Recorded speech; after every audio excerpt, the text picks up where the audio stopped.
Bismillahirrahmanirrahim. Assalamualaikum warahmatullahi wabarakatuh. Waalaikumsalam warahmatullahi wabarakatuh. Alhamdulillahirabbil alamin. Assalatu wassalamu ala asrafil anbiya'i wal mursalin wa ala alihi washabihi faman tabi'ahum bi ihsanin ila yaumil qiyamah. Asyhadu an la ilaha illallah wahdahu la syarika la wa asyhadu anna Muhammadan abduhu wa rasuluhu la nabiyya ba'dah. Pemirsa TVRI Nusa Tenggara Timur, sahabat surga yang insya Allah dirahmati oleh Allah Subhanahu wa Ta'ala. Alhamdulillah, pada kesempatan sore hari yang penuh dengan barokah ini, Allah pertemukan kita kembali dalam acara Mimbar Agama Islam. Teduhkan iman, kuatkan syiar, mampu berbagi tuk sesama, barakallah. Salawat serta salam tak lupa kita haturkan kepada junjungan Nabi besar Muhammad Sallallahu Alaihi Wasallam. Semoga nantinya kita kelak tergolong dalam umatnya yang memperoleh syafaat beliau di yaumil kiamat nanti. Amin. Allahumma amin. Pemirsa, pada kesempatan sore hari yang berbahagia ini kita akan membahas salah satu tema yang sungguh sangat luar biasa, yaitu yang muda yang sayang Quran. Dan tentunya pada kesempatan sore hari ini telah hadir di studio narasumber kita, yaitu Bang Ardan yang sudah berada di sebelah kiri saya. Assalamualaikum Bang Ardan. Waalaikumsalam warahmatullahi wabarakatuh. Apa kabarnya hari ini? Alhamdulillah. Luar biasa baik ya. Begitu banyak kasih sayang Allah yang sudah Allah limpahkan kepada kita, hingga pada kesempatan sore hari ini kita bertemu untuk pertama kalinya. Alhamdulillah. Tentu. Selamat berjumpa kembali bersama pemirsa TVRI Nusa Tenggara Timur dan pertama kalinya bersama saya. Baik Ustadz, kita akan berbicara tentang Al-Quran pada kesempatan sore hari ini, yang mana yang muda yang sayang Quran. Kenapa harus yang muda ya? Kenapa enggak orang tua saja yang sayang terhadap Al-Quran? Atau tidak setiap muslim aja, kalau misalkan kita lebih yang universal ya. Baik. Kalau misalkan kita berbicara tentang sayang Al-Quran, apakah di dalam pandangan Islam sendiri itu diwajibkan atau bagaimana? Silakan penjelasannya saya serahkan sepenuhnya kepada Bang Ardan. Baik. Assalamualaikum warahmatullahi wabarakatuh. Waalaikumsalam. Alhamdulillahirabbil alamin. Wassalatu wassalamu ala asyrafil anbiya'i wal mursalin sayyidina wa maulana Muhammadin wa ala alihi wa sahbihi ajma'in, amma ba'du. Ya, bersyukur kepada Allah kita bisa bersua di tempat ini. Di studio sekarang dalam cuaca hujan ya. Alhamdulillah. Ini hujan adalah bagian dari rahmat Allah Subhanahu wa taala.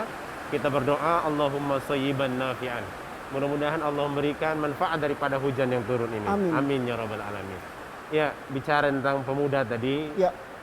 Memang Al-Qur'an sendiri mengabadikan tentang pemuda.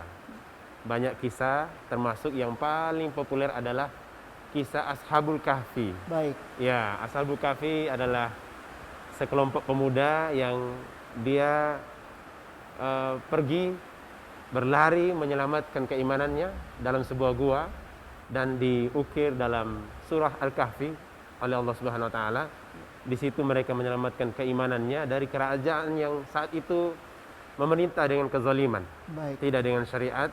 Maka pemuda ini punya idealisme bagaimana mempertahankan keimanannya, tidak tercebur masuk dalam ranah kemusyrikan yang berkembang saat itu, sehingga mereka menyelamatkan diri mereka sampai ratusan tahun. Subhanallah. Ini pemuda di zaman dahulu. Bagaimana di zaman sekarang? Zaman dahulu belum ada teknologi ya Bang ya. Tentunya kita yang pemuda yang sekarang ini, katakanlah di era milenial ini, tentunya harus lebih bisa memanfaatkan teknologi ini dalam bertakarub kepada Allah, dalam kita memaknai atau memahami Al-Quranul Karim sebagai panduan hidup kita. Baik. Ya Bang ya? Oke, siap. itu dulu pembuka kita mungkin. Oke, jadi itulah perbedaan kita dengan Ashabul Kahfi pada saat itu ya, di mana Ashabul Kahfi pemuda pada saat itu dia menyelamatkan iman dan ketakwaan kepada Allah dengan cara bersembunyi di gua. Dan bedanya dengan kita sekarang dikelilingi oleh teknologi, perkembangan teknologi yang sudah sangat canggih sekali ya. Dan tentunya kita sebenarnya bisa menjadikan Al-Quran itu sebagai pedoman utama kita dalam menjalankan keimanan dan ketakwaan kita kepada Allah Subhanahu wa Ta'ala. Kalau misalkan dulu Ashabul Kahfi aja, mereka di zaman dulu udah segitunya ya untuk mempertahankan keimanannya. Seharusnya di zaman sekarang kita harus lebih bisa lagi ini, Ustadz. Baik, ini untuk mengawali perjumpaan kita ya, supaya pemirsa di rumah mungkin semakin penasaran kira-kira apa nih yang akan kita bahas pada kesempatan sore hari ini. Baik, kalau misalkan Al-Quran, apa sih hukumnya? Atau adakah perintah di dalam Islam untuk senantiasa kita harus mencintai Al-Quran itu, dan bagaimana caranya kita mencintainya? Iya. Baik, Ustaz. Baik. Allah Subhanahu wa Ta'ala berfirman di dalam Quran surah Fatir ya. Surah Fatir. Allah berfirman, A'udzubillahi minasyaitonirrajim. Bismillahirrahmanirrahim. Innal ladzina yatluna kitaballah wa aqamus shalah wa anfaqu mimma razaqnahum sirran wa alaniyah yarjuna tijaratan lan tabur. Sesungguhnya orang-orang yang selalu membaca kitabullah, membaca Al-Quran, kemudian mereka mendirikan salat, kemudian mereka menafkahkan sebagian dari rizki yang kami anugerahkan kepada mereka, baik secara diam-diam maupun secara terang-terangan. Mereka itu mengharapkan perniagaan yang tidak akan merugi. Jadi di Quran surat Fatir ini, kalau tidak salah ayat 29 ya, Allah menyebutkan bahwa orang-orang yang senantiasa membaca Al-Quranul Karim itu menjadi orang-orang yang selalu mengharapkan perniagaan yang tidak akan merugi. Ya, ini sebagai bentuk cinta kita kepada Al-Quran, maka kita harus terus-menerus membaca Al-Quran dimanapun kita berada. Tadi kan kita kupas di awal adalah teknologi ya. Iya, siap. Nah, teknologi ini memungkinkan untuk semua kita, tua, muda, terutama para pemuda yang akrab sekali dengan gadget, ya, itu bisa membaca Al-Quran di mana saja. Baik. Kita tidak mesti membawa Al-Quran yang tebal lagi seperti dulu, ya. Bahkan sekarang ada Al-Quran yang kecil kalau mau bentuknya fisik, tapi sekarang zaman kekinian orang sudah menggunakan aplikasi. Iya, digital. Ya, digital. Baik. Seperti TVRI sekarang digital ya. Iya. Okay. Lebih cerah, lebih jernih, lebih canggih. Ya. Jaya TVRI. Ya. Baik. Jadi sebenarnya kondisi sekarang harus sudah lebih maju para pemudanya. Baik. Dengan apa? Memanfaatkan teknologi tadi. Kalau sudah ada teknologi itu, seharusnya para pemuda lebih bisa mencintai, lebih bisa akrab dengan Al-Quran. Bahkan ada yang membuat satu aplikasi, kalau orang membuka WhatsApp atau membuka handphonenya, itu satu ayatnya itu Al-Quran itu terbuka. Baik. Jadi kalau 100 kali kita membuka HP sehari, berarti 100 ayat yang kita baca. Subhanallah. Ini orang utak-atik teknologi sampai segitunya, Bang. Jadi tidak ada alasan, terutama untuk para pemuda, untuk jauh daripada Al-Quran. Bahkan dengan teknologi ini harusnya kita lebih bisa mencintai, memaknai, akrab, ya, bahkan menjadikan Al-Quran itu teman setia kita setiap hari dimanapun kita berada, Bang. Baik, jadi seperti itu pemirsa, sahabat surga dimanapun Anda berada. Di zaman penuh dengan perkembangan teknologi seperti saat ini, sudah tidak ada alasan lagi untuk kita para kaum millennials untuk tidak membaca Al-Quran. Apalagi sampai jauh dari Al-Quran ya. Dan kita tidak harus seperti yang tadi sudah Bang Ardan tadi jelaskan, bahwa kita tidak harus membawa Al-Quran dalam bentuk yang tebal kemanapun kita pergi, atau membawa mushafnya, tidak perlu lagi. Karena sekarang Al-Quran sudah dirancang khusus dalam bentuk digital yang bisa kita buka dan kita akses dari internet, dari gadget kita masing-masing, kapanpun dan dimanapun ya.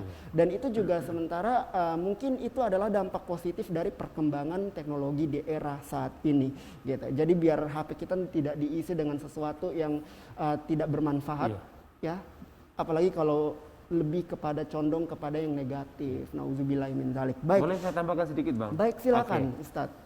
Tadi kan kita bicara aplikasi ya, Al-Quran ya. Di sekarang juga kan ada media sosial banyak ya. Ada YouTube, ya, ada Instagram dan lain-lain. Di situ banyak sekali pembelajaran Al-Quran yang sangat mudah untuk diikuti. Baik. Jadi khusus untuk para pemuda yang memang kalau kalangan tua kan masih agak gaptek Iya, ya. gaptek ya. Benar.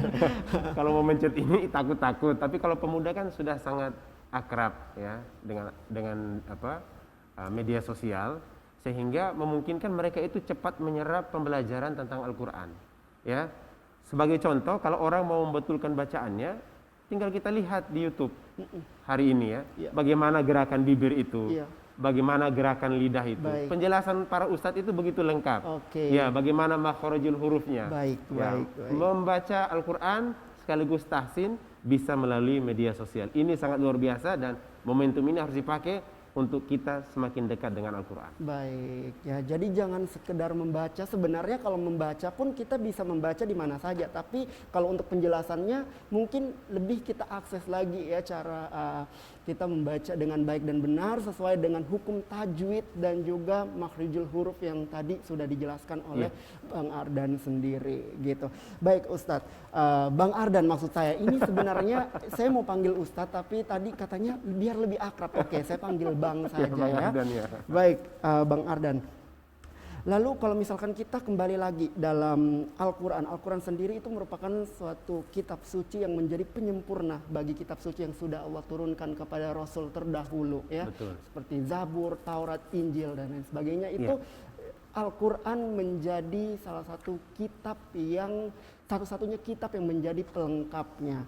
Baik, dan juga saya pernah membaca dan pernah diajarkan juga pada masa sanawiyah dan juga aliyah waktu itu, kalau misalkan kita juga sebagai kaum milenial, kalau kita mau berakhlakul karimah, maka pedomannya adalah Al-Quran. Mungkin bisa sedikit Ustadz memberikan penjelasan bagaimana akhlakul karimah atau perilaku seorang pemuda itu dapat dipengaruhi oleh Al-Quran.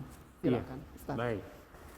Jadi disebutkan bahwa akhlak Nabi Muhammad SAW itu Al-Quran. Baik. Ya, artinya bahwa apa yang diharamkan Al-Quran diharamkan pula oleh Nabi. Apa yang dihalalkan oleh Al-Quran dihalalkan pula oleh Nabi. Jadi Al-Quran ini adalah kitab yang sangat komprehensif, sangat lengkap menjelaskan bagaimana kita berakhlak.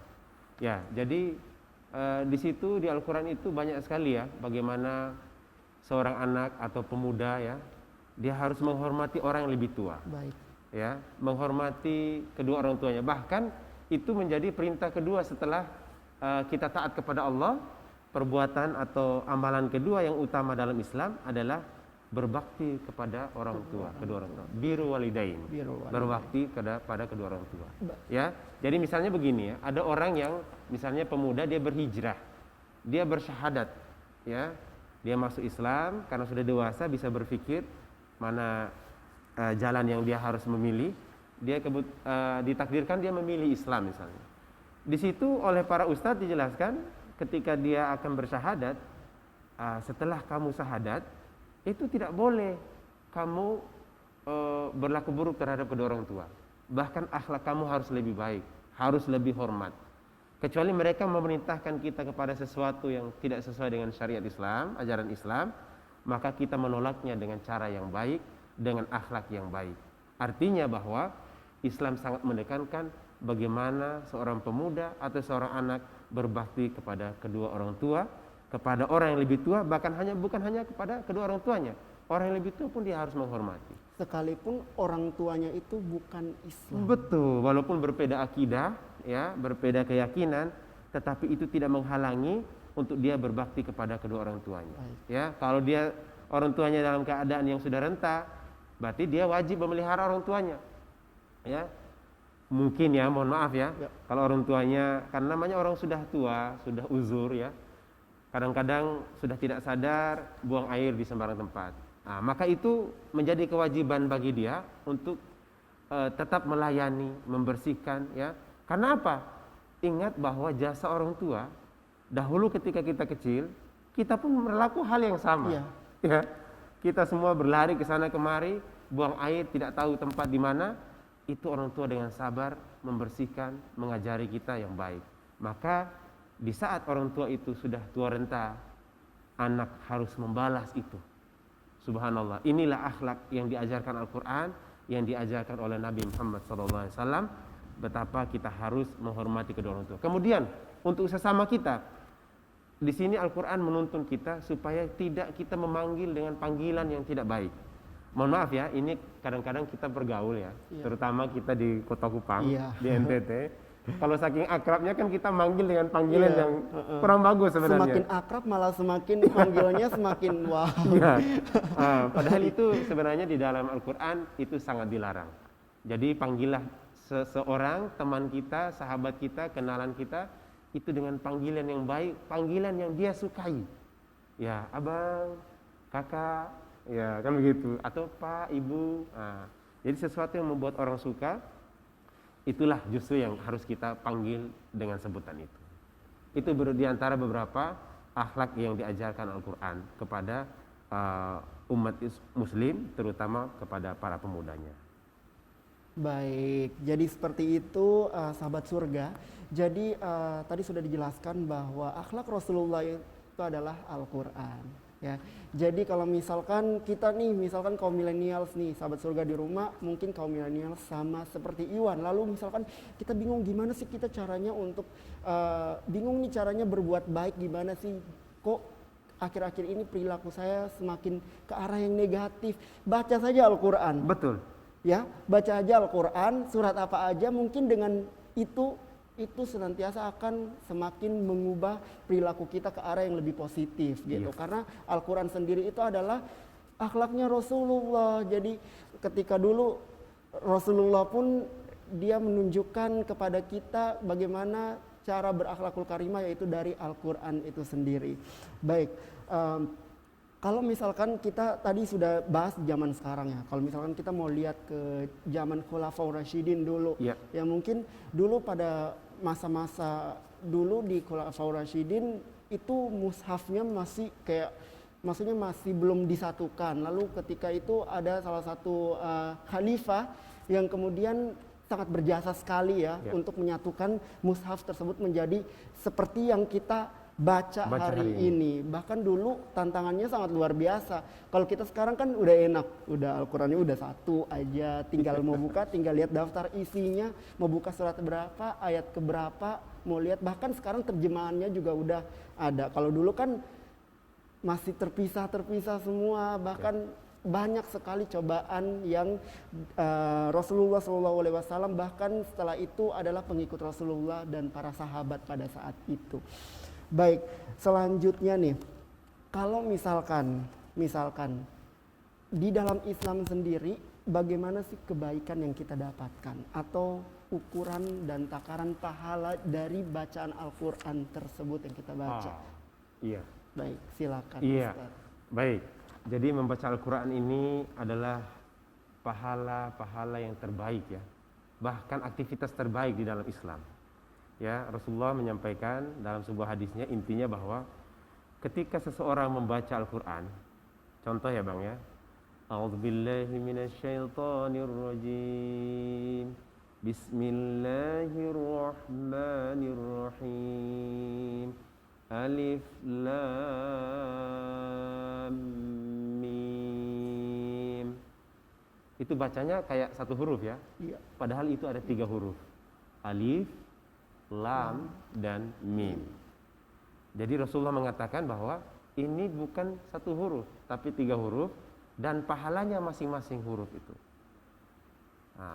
Jadi satu huruf, 10 kebaikan dibalas dengan 10 kebaikan. Bayangkan kalau kita sehari bisa membaca katakanlah 50 ayat. Disebutkan di hadis, kalau kita bisa membaca 50 ayat sehari, kita tidak digolongkan orang yang lalai dengan Al-Quran. Jadi Bang Iwan sesibuk-sibuknya harus bisa sehari itu membaca Al-Quran 50 ayat. Ya, kalau tidak baca sekaligus, pagi 10, nanti habis zuhur 10, ya, habis asar 10, habis setelah sholat 10 ayat. Baik. Tapi kalau lebih bagus memang kita membacanya ya kalau bisa 1 juz sehari, setengah juz lah ya.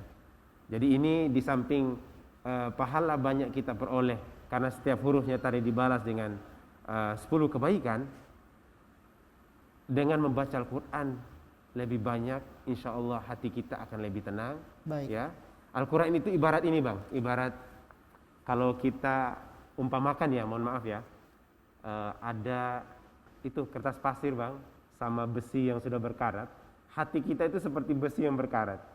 Jadi Al-Quran itu seperti Kertas amplas pasir. tadi ya, Amplas, ya. Jadi dia membersihkan karat-karat yang ada Baik. dalam hati kita. Oke, seperti itu luar biasa ya, seperti besi yang berkarat dan juga kertas pasir ya. Hati kita semakin teramplas Ya, ketika siap. hati kita semakin berkarat. Wow, semakin penasaran tentunya pemirsa yang ada di rumah. Dan tadi juga sudah dijelaskan bahwa per hari minimal kita membaca 50 ayat. Betul. Itu sebuah tantangan tersendiri ya, terbaru untuk kita yang mungkin saja semakin jauh daripada Al-Quran. Seperti apa cara-caranya mungkin akan kita bahas, kita akan ketahui setelah jeda pesan-pesan berikut ini. Tetaplah bersama kami dalam Mimbar Agama Islam. Teduhkan iman, kuatkan syiar.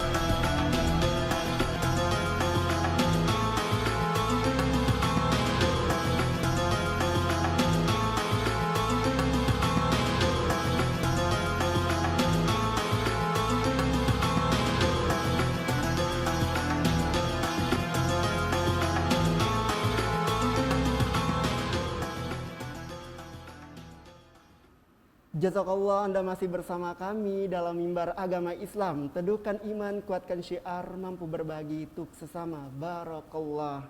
Kita lanjutkan pembahasan kita tadi. Siap. Ya Ustadz ya, tentang bagaimana sih cara kita untuk supaya bisa konsisten. Karena tadi Ustadz sudah memberikan sedikit penjelasan terkait minimal kita sehari itu baca 50 ayat Al-Quran. Mungkin kalau misalkan menurut Bang Ardan sendiri itu hal yang simple ya.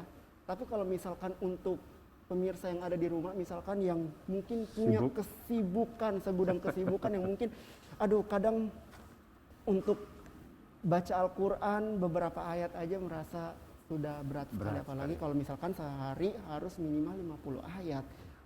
Mungkin adakah cara untuk supaya kita lebih bisa merasa dimudahkan atas hal tersebut, atau bagaimana sih cara kita supaya kita bisa konsisten dan juga bisa istiqomah menjalankan hal tersebut? Baik. Silakan, Bang Ardan. Baik, untuk pemirsa yang ada di rumah dimanapun berada, pertama kita pahami dulu, berilmu dulu ya. Pahami dulu apa keutamaan Al-Quran itu. Ya, keutamaannya apa. Yang kedua adalah kita mengetahui apa saja manfaat ya daripada membaca Al-Quran. Kalau sudah tahu manfaatnya, ya seperti abang lah ya. Kalau kita tahu manfaat minum air putih atau air kelapa muda, tentu orang akan sering minum air putih atau air kelapa muda. Jadi tahu dulu manfaat daripada membaca Al-Quran ini apa. Ya. Kemudian keutamaan-keutamaan daripada Al-Quran itu sendiri. Nah, yang kedua adalah niat ini penting, ya. Innal a'malu binniyati wa innama likulli imri'in ma nawa. Jadi niat yang kuat, kalau tidak ada niat tidak bisa, Bang. Ya. Apapun alasan kita, kalau kita tidak punya niat, ya kita pasti bilang, aduh saya sibuk kerja, saya sibuk ngurus ini, ngurus itu, karena tidak ada niat. Tapi kalau orang punya niat, sesibuk apapun pasti dia menyempatkan diri. Kemudian yang ketiga, kata kuncinya adalah awali setiap kesibukan kita dengan membaca Al-Quran. Jadi kesibukan kita itu dalam keberkahan karena kita menyertakan dengan membaca Al-Quran. Contoh Bang, abang katakanlah berkantor di TVRI ya. Ya. Sebelum masuk kantor jam 8, 30 menit sebelumnya kita mungkin sudah hadir di kantor. Nah, sambil menunggu waktu itu, bukalah Al-Quran kita. Berwudu dari rumah dulu. Kalau batal wudu kan ada musola sekarang. Ya, di kantor TVRI kan.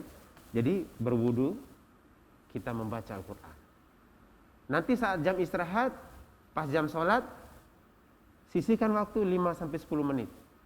Jadi ada ustadz saya yang sudah almarhum, mungkin kenal Pak Udin yang suka naik sepeda itu almarhum. Ya. Beliau mengajarkan kepada saya, tolong anak-anakmu diajar Al-Quran. Nggak usah lama-lama, 5-10 menit habis sholat. Karena sholat ini menjadi ritme atau kebiasaan umat Islam. Kalau orang yang taat pasti dia sholat 5 waktu. Nah, gunakan kesempatan sholat 5 waktu itu untuk mendisiplinkan diri kita membaca Al-Quran. Walaupun hanya 5 menit, tidak usah lama-lama lah. Ya, artinya kita tidak usah terlalu muluk-muluk. Mau satu juz sehari, tidak usah dulu. Sebagai riyadhah kita, latihan kita, cukup 5 menit bang. Habis sholat subuh misalnya. Besok ditingkatkan lagi 7 menit. Habis setiap waktu sholat fardu ya. Nah, ini tips dari saya ya, karena ditanya tips tadi kan. Insya Allah mudah-mudahan ini lebih mudah dikerjakan. Amin. Tapi landasan dari itu semua adalah tadi niat yang kuat. Kalau niat yang kuat, sesibuk apapun insya Allah kita akan bisa menyempatkan. Adapun waktu-waktu yang terbaik, semua waktu baik. Hanya saja kita dianjurkan memang di waktu habis sholat subuh itu bagus. Ya, habis sholat maghrib. Ya, kalau bisa kita buat gerakan untuk diri kita, keluarga kita. Habis maghrib sampai isya tidak boleh ada kegiatan lain. Memang godaannya berat bang, karena waktu-waktu itu biasanya sinetronnya bagus. Bukan lagi ya buat emak-emak nih. Iya, buat emak-emak ya. Emak-emak. Tetapi kalau kita bisa mengalahkan itu semua, subhanallah. Ya, tadi khutbah Jumat di Masjid Raya Nur Sa'adah, khotibnya bilang begini. Kita ini ketika meninggal dunia, masuk ke dalam kubur, kekasih kita yang paling kita cintai pun dia tidak akan mau menyertai kita dalam kubur. Betul ya? Anak kita yang paling kita sayangi tidak bisa menyertai kita dalam kubur. Teman-teman dekat, teman-teman abang yang mungkin tiap hari ngobrol di WhatsApp, iya, tidak akan mau menemani kita walaupun sesaat di dalam kubur kita. Siapa teman abadi, teman setia kita? Al-Quranul Karim. Ketika kita membacanya, subhanallah. Ya, walaupun mungkin kita belum sempurna, belum bagus sekali 100% bacaannya, tapi kita sudah ada kesungguhan mau mendekat dengan Al-Quran, nanti kita di dalam alam kubur kita dijaga olehnya. Subhanallah, ini luar biasa. Kalau ini menjadi motivasi kita, bang, ya, kalau kita renungkan, maka boleh jadi waktu kita tidak akan kita lalaikan. Bahkan ada ya ulama yang menghabiskan waktunya itu setiap hari khatam Quran. Subhanallah. Ini setiap hari khatam Quran. Lah kita 50 ayat saja susahnya minta ampun. Ya. Jadi pesan kiai saya begini. Kalau ada kemauan, ada 1000 jalan. Kalau tidak ada kemauan, ada 1000 alasan. Ya, ini termasuk dalam membaca Al-Quran. Kalau abang alasannya sibuk, nanti sampai alam kubur baru kita sadar bahwa kesibukan kita itu tidak bermanfaat sama sekali. Mari kita hiasi kesibukan kita ini, membingkai setiap kesibukan kita dengan keberkahan Al-Quran. Niscaya kita mendapatkan lapis-lapis keberkahan. Gitu bang. Baik, wow, luar biasa ya. Intinya harus tahu tadi keutamaan membaca Al-Quran. Dan salah satu keutamaan membaca Al-Quran yaitu tadi ya, dia akan menjadi teman kita di alam kubur nanti. Menjadi penerang kubur kita insya Allah kalau misalkan kita terus membaca dan juga mengamalkan isi dari Al-Quran itu. Dan juga tentunya tadi inama a'malu binniyat. Ya, segala sesuatu itu tergantung daripada niat kita. Itu yang paling paling mendasar daripada kita menjalankan sesuatu yang menurut kita berat gitu, di atas kesibukan duniawi kita, yang kemudian pada akhirnya kesibukan duniawi itu yang akhirnya membuat kita jauh dari Al-Quran. Dan jangan lupa satu bang, kita harus minta kepada Allah, kita berdoa kepada Allah. Karena orang-orang yang bisa dekat kepada Al-Quran ini bukan karena kehebatannya, tapi karena hidayah dari Allah Subhanahu Wa Taala. Iya kan? Iya. Banyak orang yang ahli Al-Quran, tapi belum tentu dia rajin tadarus atau membaca Al-Quran. Maka ini adalah hidayah dari Allah Subhanahu Wa Taala. Inilah yang harus kita mohonkan kepada Allah. Allahumma arhamna bil Quran. Ya Allah, rahmatilah, sayangilah kami dengan Al-Quran. Jadikan Al-Quran ini menjadi teman hidup kami. Ini harus kita doakan. Nah, nanti dengan doa itu Allah menjawab, ya. Apalagi kalau doanya nanti sesaat sebelum sholat subuh, di sepertiga malam terakhir, Allah menyebutkan, ya Allah itu kan turun ke langit bumi dan menyampaikan bahwa pada saat ini sepertiga malam terakhir, siapa yang berdoa kepadaku akan aku kabulkan. Siapa yang meminta kepadaku akan aku beri. Siapa yang memohon ampun kepadaku akan aku ampuni. Maka untuk bisa mendekat dengan Al-Quran tidak bisa dengan tips-tips manusia saja, tapi kita harus minta pertolongan kepada Allah Subhanahu wa taala. Jadi Al-Quran ini Bang, beberapa ulama menyatakan begini, keistimewaannya ya. Kalau orang rajin membaca Al-Quran Bang, dia akan awet muda Bang. Wow. Subhanallah. Subhanallah. Jadi nggak perlu mandi-mandi di kali. Iya, mandi-mandi tetap mandi Bang. Apa namanya, biasanya kalau orang-orang tuh mandi-mandi ini dipercaya airnya Oh, akan kayak gitu-gitu. Membaca Al-Quran aja lebih gampang ya. Jadi membaca Al-Quran itu membuat orang awet muda. Ya, ada orang tua kita di Kampung Solor, di Masjid Al-Fatah, itu usianya sudah 80-an tahun. Tapi membaca Al-Quran masih bisa tidak tanpa kacamata. Subhanallah. Jadi dikatakan oleh para ulama, salah satu manfaat atau faedah membaca Al-Quran, orang itu menjadi awet muda. Yang kedua, yang berikut adalah Al-Quran kalau sering kita baca Bang, itu dia menghilangkan penyakit pikun. Ya, penyakit pikun. Ya. Kalau kita nanti sudah berumur, insya Allah mudah-mudahan Allah tidak menjadikan kita orang yang pikun, pelupa, karena kita sering membaca Al-Quran. Kemudian yang berikut, kalau abang punya sesuatu, keinginan, kita ya pemirsa di rumah punya keinginan, ada sesuatu yang kita inginkan, maka kata para ulama, kalau kita membaca Al-Quran, nanti semakin banyak, semakin sering, maka apa yang kita inginkan itu akan diwujudkan oleh Allah Subhanahu wa taala. Jadi semakin sering kita membaca Al-Quran, semakin sering kebutuhan kita atau keperluan kita dipenuhi oleh Allah Subhanahu wa taala. Ya, jadi Al-Quran ini sangat rugi kalau kita yang tidak dekat kepada Al-Quran. Ya, jadi sekarang teknologi tadi Abang ya, Al-Quran, kalaupun kita tidak bisa membacanya, style murotalnya. Iya.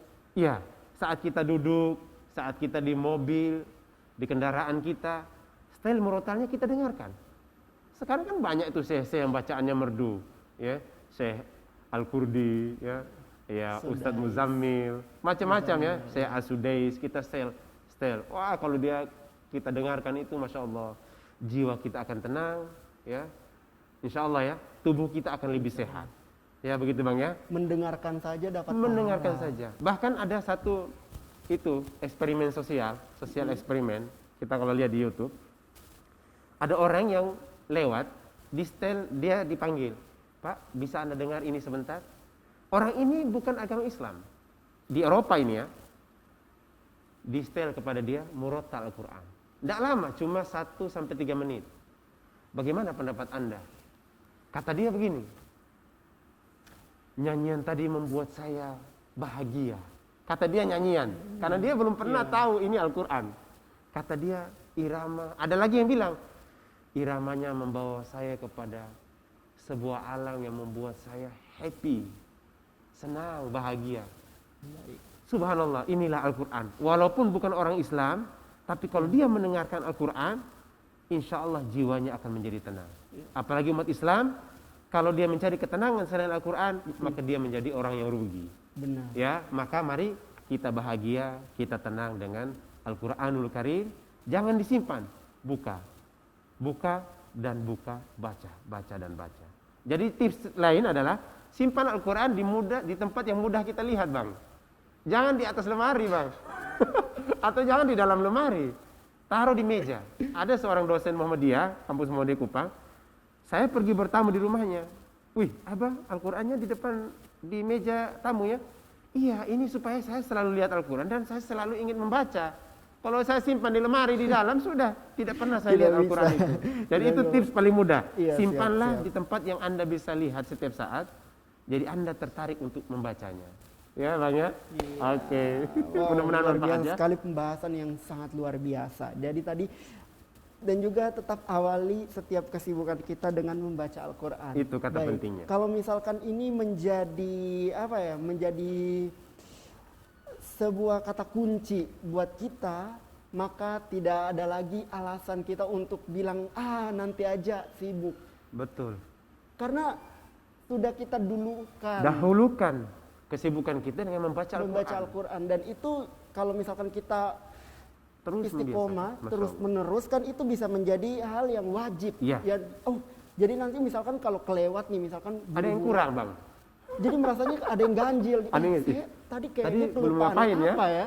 Belum ngapain ya? Iya. Oh, ternyata belum baca Al-Qur'an. Masya Allah, Betul, lupanya subhanallah. merasa ganjil karena belum baca Al-Qur'an, tapi bukan karena nggak bawa HP. Iya, Kalau kita kan betul. kebalik ya. Iya. Kalau misalkan lagi OTW terus Lupa rasa HP. ganjil, apa ya yang lupa? Oh, ternyata HP. Waduh, bisa-bisa nggak kerja nih, balik Iya, dulu betul, ngambil betul. HP. Tapi kalau kita misalkan merasa lupa karena tidak membaca Al-Qur'an, wah itu Luar biasa. upgrade Betul. terhadap hati kita. Iya. Sudah terupgrade. Baik, Sudah. nanti kita akan lanjutkan lagi pembahasan kita terkait dengan Al-Qur'an ya di segmen selanjutnya, tentunya setelah jeda pariwara berikut ini. Tetaplah bersama kami dalam Mimbar Agama Islam. Teduhkan iman, kuatkan syiar, mampu berbagi untuk sesama. Barakallah. Barakallah.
Terima kasih Anda masih bersama kami dalam Mimbar Agama Islam. Teduhkan iman, kuatkan syiar, mampu berbagi untuk sesama. Barakallah. Barakallah. Baik, wow, kita sudah membahas banyak sekali ya Ustadz ya terkait dengan tema kita yang sungguh sangat luar biasa ini, spesial di pertengahan bulan Sya'ban ini. Dan masih ada pertanyaan nih, kira-kira masih bisa kan Masih Ustadz bisa, ya? Masih bismillah. bisa, insya Allah Masih bisa ada ya. waktu, silakan, ya. ya. Dan supaya kita sama-sama belajar Oke, ya. sama-sama belajar. Dan juga pemirsa sahabat surga yang ada di rumah, dimanapun Anda berada juga bisa belajar bagaimana cara kita untuk lebih menanamkan dan mengembangkan kecintaan kita terhadap Al-Quranul Karim. Baik, pertanyaan selanjutnya dari saya Ustadz. Kalau misalkan tadi kan kita membahasnya kayak melulu tentang seorang muslim yang mencintai Al-Quran ya. Iya. Ini pertanyaannya, ada atau tidak, ini kira-kira saja, ada atau tidak orang yang masuk Islam karena ia mendengar atau membaca ayat Al-Quran. Maksudnya dia terkesima, lalu dia mendapatkan hidayah atas itu. Ada atau tidak Ustadz? Iya. Silakan. Baik. Ini pertanyaan menarik sekali ya. Kalau kita lihat sejarah dahulu, banyak sekali memang orang yang masuk Islam di zaman Nabi, Iya. termasuk sahabat Umar bin Khattab. Oke, Ya. Umar bin Pasti sudah masyhur di kalangan umat Islam. Ketika Umar bin Khattab masih belum Islam, dia datang bertamu ke rumah adiknya. Saat itu adiknya sedang membaca Al-Quranul Karim. Ditanyalah, ini apa bacaan yang kamu baca ini? Sampai didesak-desak, mana itu, apa yang kamu baca tadi? Tidak, kamu bersuci dulu, baru kamu boleh pegang ini. Kemudian dibacakan Al-Quran kepadanya. Subhanallah, dia tersentuh hatinya, dia langsung pergi menemui Nabi Muhammad SAW dan dia bersyahadat kepada Nabi Muhammad SAW. Ini orang yang langsung hatinya bersentuhan dengan Al-Quran. Lantas bagaimana di era kontemporer sekarang ini, di era modern? Banyak sekali ilmuwan yang ketika mereka mengkaji, justru mereka mendapatkan Al-Quran itu bersesuaian dengan ilmu modern atau sains modern. Contohnya ya, ada namanya Maurice Bucaille, seorang ilmuwan. Dia masuk Islam karena meneliti jasa Fir'aun. Ya, Fir'aun itu kan disebutkan oleh Al-Quran dia mati karena tenggelam. Ya. Jadi Maurice ini meneliti jasad Fir'aun, betul tidak dia mati karena tenggelam? Ternyata begitu diambil bagian dari tubuh Fir'aun ini, di dalam sel tubuhnya atau di tubuhnya itu, bagian tubuhnya itu terdapat kandungan garam. Nah, terdapat kandungan garam. Hal ini membuktikan bahwa benar firman Allah Subhanahu wa taala bahwa Firaun itu sengaja diselamatkan jasadnya oleh Allah setelah dia tenggelam di laut. Ya, setelah dia berupaya mengejar Nabi Musa alaihissalam. Kemudian siapa lagi? Nah, ada lagi banyak, bukan hanya Maurice. Ada lagi namanya Jacques Cousteau. Dia menemukan Islam itu di laut. Bagaimana itu? Ada dalam Quran surat Ar-Rahman bahwa laut itu ada yang terpisah. Satu bagian tidak bisa bercampur dengan bagian yang lain. Subhanallah. Bahkan ada sekarang penelitian di dasar laut itu ada air mengalir. Tidak bercampur dengan air laut. Subhanallah. Inilah yang membuat dia takjub karena ada beberapa ayat Al-Quran yang membahas tentang pemisahan air laut, bahwa air laut ini satu rasanya asin, tidak bisa menyatu dengan yang lain. Masuklah dia dalam Islam. Peneliti tadi, dia itu seorang oceanographer ya.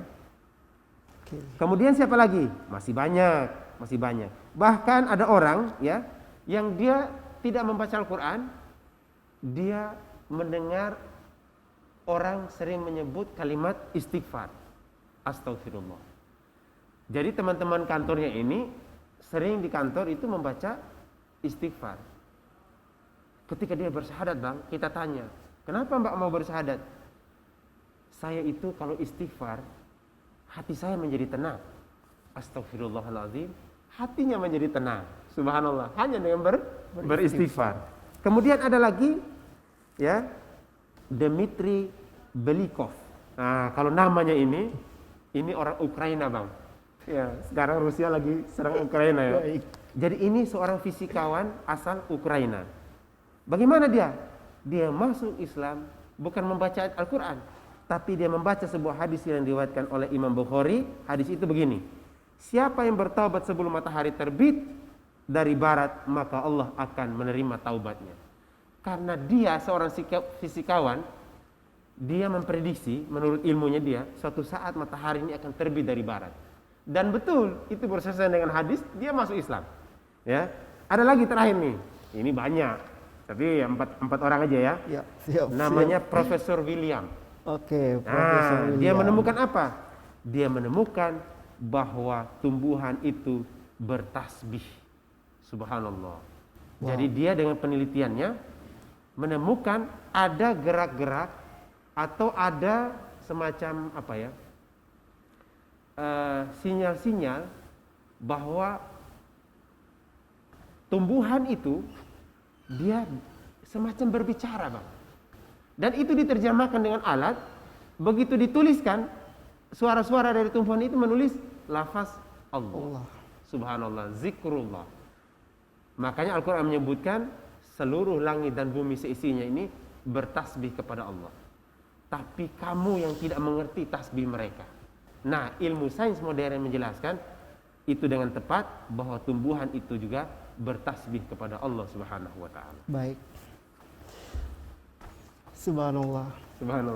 Luar biasa sekali, tentunya banyak sekali ya yang kemudian tidak tahu tentang Al-Quran, tapi tiba-tiba jatuh cinta terhadap Al-Quran, lalu mendapatkan hidayah daripada Al-Quran. Allah kasih mereka hidayah dari Al-Quran tadi. Mulai dari tadi Khalifah Umar bin Khattab radhiyallahu anhu kemudian masuk Islam karena mendengar ayat Al-Quran itu, jatuh cinta terhadap Al-Quran. Wow, luar biasa. Jadi sementara itu kita yang ada di era sekarang ini, di dalam Al-Quran sudah dijelaskan semua ya, dari elemen kehidupan kita, dari sebelum kita diciptakan hingga kita mati, semua sudah ada di dalam Al-Quran. Tinggal kita sendiri yang memilih mau atau tidak membaca dan juga mengamalkan Al-Quran itu. Baik, Ustadz, silakan memberikan benang merah terhadap pertemuan kita pada sore hari ini. Ya. karena tidak terasa kita sudah berada di penghujung acara. Sudah selesai waktunya. Iya, dan mungkin sebagai penutup silakan Ustadz memberikan kesimpulan ya. Baik. Kepada para pemirsa TVRI Nusa Tenggara Timur dimanapun berada. Iya. Silakan Ustadz. Closing statement ya. Silakan. Baik. Pemirsa TVRI yang berbahagia dimanapun berada di Nusa Tenggara Timur, provinsi yang kita cintai ini. Sebentar lagi kurang lebih 2 minggu kita akan memasuki bulan Ramadan, bulan suci, bulan puasa, di mana kita diwajibkan berpuasa dalamnya. Ramadan bukan hanya bulan puasa, kita diwajibkan berpuasa dalamnya, tapi Ramadan adalah syahrul Quran. Syahrul Quran. Bulan diturunkannya Al-Quran. Baik. Maka ini kesempatan untuk kita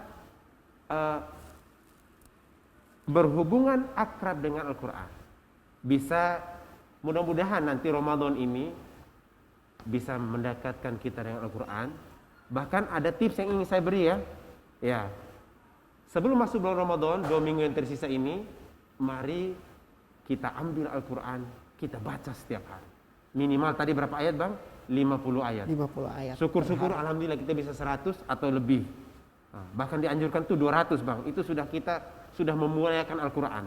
Ya, jadi tolong umat Islam dimanapun Anda berada, kita semua kalau kita ingin dirahmati oleh Allah, kita ingin hidup kita bahagia, ya, dada kita lapang, walaupun mungkin secara materi kita tidak terlalu banyak memiliki, tetapi insya Allah dengan kita mendekat dengan Al-Quran, insya Allah hati kita akan bahagia.